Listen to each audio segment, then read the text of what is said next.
எல்லோருக்கும் வணக்கம். இந்த காவிரி பிரச்சனை நம்ம தலைக்கு மேலே ஓடிக்கிட்டு இருக்கு. ஆனால் காவிரி மட்டும்தான் நம்ம தமிழகத்தில் ஓடாமல் இருக்கு. உலகத்தையே ஆண்ட இனம் இன்னைக்கு உருவாய் குடி தண்ணிக்காக கையேந்து நிற்கிற அவலம். இதுக்கு யார் காரணம்? கண்ணனா, மலையாளியா, தெலுங்கனா? யார் காரணம்? நாம தான் காரணம். இந்த பாவத்துக்கெல்லாம் ஆளாக்கி விட்டது நாம தான் காரணம். இதைத்தான் நான் ஒரு கவிதையா வடிச்சிருக்கேன். இந்த கவியினால இந்த தாக்கத்தை எப்படி வெளிப்படுத்த முடியுமோ அப்படி வெளிப்படுத்தியிருக்கேன். இந்த இனத்திற்காகவும் இந்த மொழிக்காகவும் போராட துடிக்கும் ஒவ்வொரு இளைஞரின் சார்பாக இந்த கவிதையை சமர்ப்பிக்கிறேன்.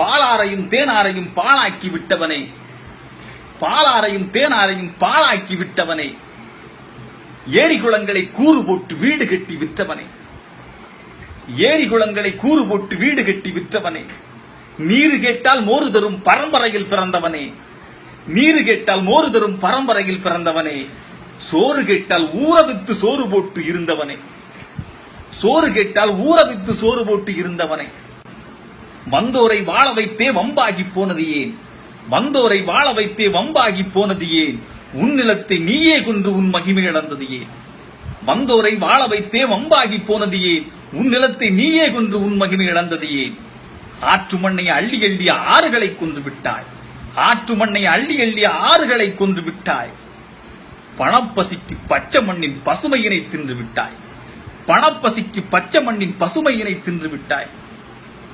எத்தனையோ ஆறுகளை கொன்றொழித்த பாவம்தானோ, எத்தனையோ ஆறுகளை கொன்றொழித்த பாவம்தானோ காவேரிக்கும் மூதேவிக்கும் கையேந்தி நிற்கின்றாய், எத்தனையோ ஆறுகளை கொன்றொழித்த பாவம்தானோ காவேரிக்கும் மூதேவிக்கும் கையேந்தி நிற்கின்றாய்.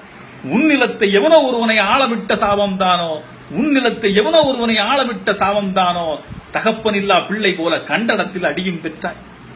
உன் நிலத்தை எவனோ ஒருவனை ஆளவிட்ட சாபம்தானோ தகப்பனில்லா பிள்ளை போல கண்டடத்தில் அடியும் பெற்றாய். திராவிடத்தின் போர்வையை கிழித்தெறிந்து வெளியே வா, திராவிடத்தின் போர்வையை கிழித்தெறிந்து வெளியே வா, மானமுள்ள தமிழானி மார்பு தட்டி இன்றே வா, திராவிடத்தின் போர்வையை கிழித்தெறிந்து வெளியே வா, மானமுள்ள தமிழானி மார்பு தட்டி இன்றே வா.